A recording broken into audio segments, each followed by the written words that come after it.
Hi, welcome to Renegade Props. Today I wanted to share with you a new project that we're starting, and it is to make one of these, a lightsaber. I actually got this lightsaber at a thrift store for like $2, and it's really cool. It makes noises and does the cool lights. I want to repaint it to make it look more like the original Darth Vader lightsaber. This is a Darth Vader lightsaber. I've learned not to test out paint on the actual object that I care about. So I decided that I'm going to build one out of cardboard. Now, I could just use cardboard to paint on and get the same result, but I thought it would be cool to share how you could make a really cool prop out of just a cardboard tube from wrapping paper. I got this at the dollar store, and some Elmer's glue, some bubble wrap, and a little bit of ingenuity. So let's get started.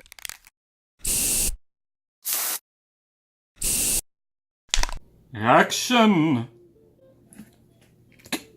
Alright, so what I have here, I'm gonna do some kind of measurements here. I'm gonna eyeball this though. So what I'm thinking is that I'm gonna have it from here. I made a little mark here so I knew which end I wanted. There's another end. I'm gonna use it for something else. That's a secret, sort of. I mean, this is where this fits over this cylinder. The cap lines up here on the end. So I have to look at the references, but I might need another actual cap on the end. It might not need anything. I could just put some 2mm foam or another piece of cardboard around. This is funny. It says, "Do not poke or jab at people or objects." What else do you think you're gonna do with this thing? Although it does say nothing about whacking people with it.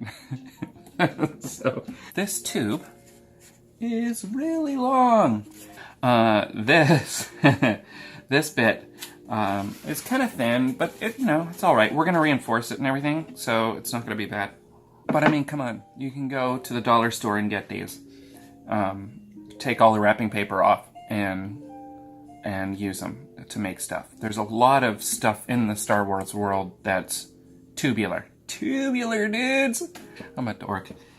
But there's a lot of things that are tubular that you can use these for. And you can use just regular cardboard boxes that you get like everywhere. You can even scrounge for cardboard boxes in, say, if you have a dumpster somewhere close by. And make sure it doesn't smell all that much, but I mean, you're gonna be coating it with plastic anyway, so it doesn't matter. So I marked out the major things here. I wanna mark out the fins where they come to. And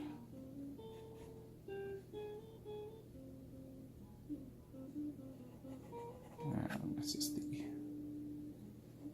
button.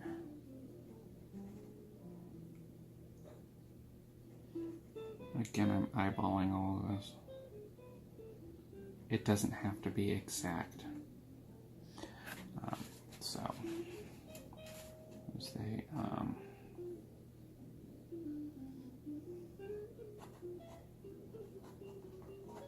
activator fins.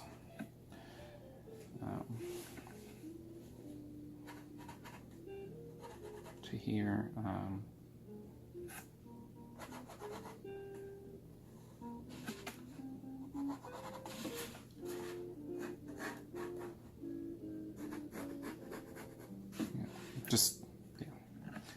And then this will be the measurement for the bulb release. Real lease. Okay. Release. I'm only marking to here because the shroud is going to be a different piece, but I wanted to mark where it comes to. Shroud. But I'm going to make the shroud out of the same tubing because it'll fit over itself because there's a little bit of give. Whereas like with PVC pipe, you'd have to sand it and get it down to the point where you can fit another one over, or you make this out of like a pipe connector. So this is just to give me a general idea of where the measurements are on everything, and then once I get the pieces, I can move them into the correct spots. So, but the shroud and the activator button box is on this sleeve, I guess. That can be made out of this. And what I'm going to do is I'm going to make one, cut it down, and then it can expand over it. There'll be like a millimeter gap or something, which is fine. It's not going to move, and it's not a real thing, so you know, I can glue it in place, and then I can glue the box right over top of that gap, and you won't know the wiser. You don't necessarily need to with this, because, like I said, this can be kind of bent in a little bit, and maybe so with this too, but this is a little more clean than this. I can put this on without it buckling too much, whereas here it might make it kind of, you know, we don't want to do that. Okay, that's the basic layout here, and so I've got this. I'm going to give myself some room, and I'm going to measure out again, just a basic measurement of the shroud.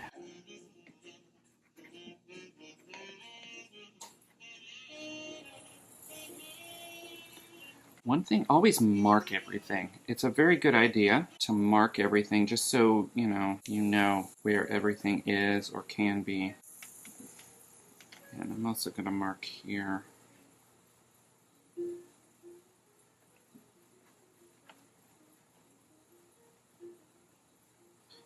For D ring.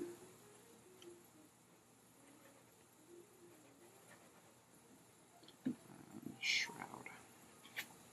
So I'm just going to elongate this a little bit. And I put this squiggly line, that means there's nothing here. Okay, nothing up in there. So when I cut it, I can cut everything out to what I want. And again, I'm going to elongate a little bit. Like I said, it's not exact. You're not, it doesn't have to be absolutely perfect. And even if so, I mean, if someone comes up with a measuring tape and is trying to say, oh, that's not right, shout Expelliarmus at them, and they'll think you're crazy, and they'll leave you alone. Okay.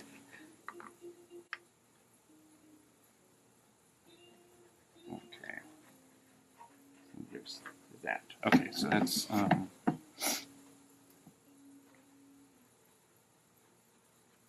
activator... What did I call it? A sleeve. I know these aren't the correct names. People can correct me if they want to. I know they're not the correct names, so I'm just laying out the basic things. So next we'll cut these pieces out. Thanks. Okay, so I've got most of the body of the lightsaber done. A little end cap for the gnarled bit here. I have the activator button sleeve, which I'm going to make a box and put on. And the emitter shroud has been put on, and then another box type thing will go on top of here. But for the meantime, I'm going to glue some of this stuff in place. So I'm going to use my favorite Elmer's glue. It glues all things. It's a very good medium. I use it on Pepakura. Most people use super glue. I think super glue's a bit toxic. I mean, it's good stuff, don't get me wrong. But this is a lot easier to clean up. I think if you use it correctly, like don't do this and then just put it on. You want to smooth it out. Kind of like you're working with wood glue. So you want a thin membrane. And when I do Pepakura, I'll put a drop on and then wipe a lot of it off. You see how I'm kind of really smoothing it off? You don't need a lot. Just a good covering of it. So I'm going to put this on here, and as you see, I marked it out already. I'm going to put the box over this gap so that it's covered up and you won't notice there's a gap there. And so I'm kind of trying to orient that right. It's about right. It goes right on. None of it squeezes out the end. It's almost like using contact cement, but I find it to be really good. And I'm gonna put some rubber bands on it just because I think. Maybe I won't, because okay, we'll do that. And just make sure it stays in place. As I already put the shroud on, it's a little difficult to manipulate. So now I can place the shroud now how I want, and I didn't have to do all of that. All right, so.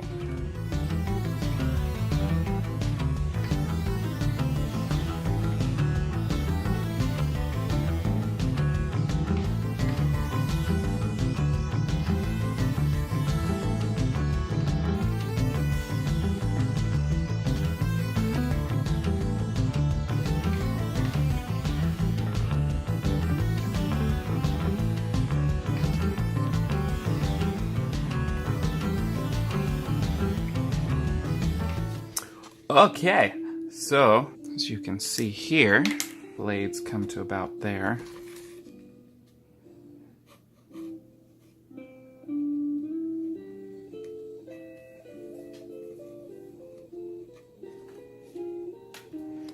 And the next thing I need to do is make this box and make this shroud bit that's got the square and the bulb release button and some fins. That'll be good. And some bubble wrap for the button, because you have to.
Alright, so this is where we ended up with the main body of the lightsaber. The emitter shroud, the activator sleeve and button, and the end cap all on the lightsaber. It's starting to look like something. Stay tuned for the next video. I'm going to attach the 7 fins on the bottom of the lightsaber, and I'm going to reinforce the lightsaber with a bit of insulation foam that I got at the hardware store. So see you in the next video.